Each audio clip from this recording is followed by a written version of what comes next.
আজিজুল হাকিমের বলে আউট হলেন চেতন শর্মা। বাউন্ডারি লাইনে ক্যাচ নিতেই আনন্দে ভাসল বাংলাদেশ। মাঠে কৃতজ্ঞতার সিজদা, উড়ল বাংলাদেশের পতাকা। ভারতকে 59 রানে হারিয়ে এশিয়ান ক্রিকেটের শ্রেষ্ঠত্ব বাংলাদেশের ঘরে।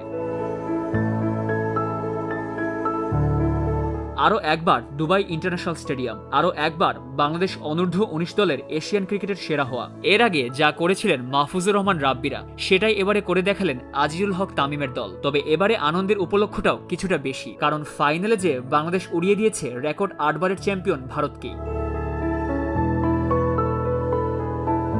198 রানের ছোট এক লক্ষ্য, কিন্তু সেটাকেই ভারতের জন্য পর্বত সমান করে রেখেছিলেন বাংলাদেশের বোলিং ইউনিট। একের পর এক উইকেট নিয়েছেন বাংলাদেশের বোলাররা, থিতু হতে দেননি কাউকেই। কেপি কার্তিকিয়া ছাড়া আর কেউ সেভাবে পরীক্ষা নিতে পারেননি বাংলাদেশের বোলিং ইউনিটের। তবে অনেকটা সময় ধরেই বাংলাদেশকে ভুগিয়েছিলেন ভারত অধিনায়ক মোহাম্মদ আমান। তাকে ফিরিয়ে বাংলাদেশের পথটা সহজ করে দেন টাইগারদের অধিনায়ক আজিজুল হাকিম তামিম।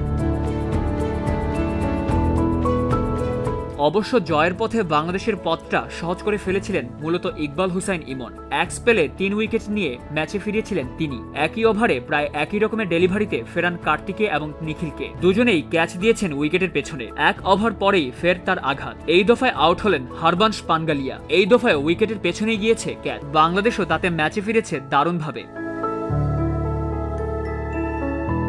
198 রানের লক্ষ্যে ভারতকে শুরুতেই চাপে ফেলে দেন আল ফাহাদ। দলীয় 4 রানে আয়ুষ মোহাত্রেকে দারুণ এক ডেলিভারিতে বোল্ড করেন এই পেসার। বিপদের আভাস দিচ্ছিলেন আলোচিত কিশোর বৈভব সূর্যবংশী, কিন্তু তাকে বাড়তে দেননি মারুফ মৃধা। খানিক পরেই রিজান ফেরান আন্দ্রে সিদ্ধার্থকে। News desk, Bridge Bangla 24।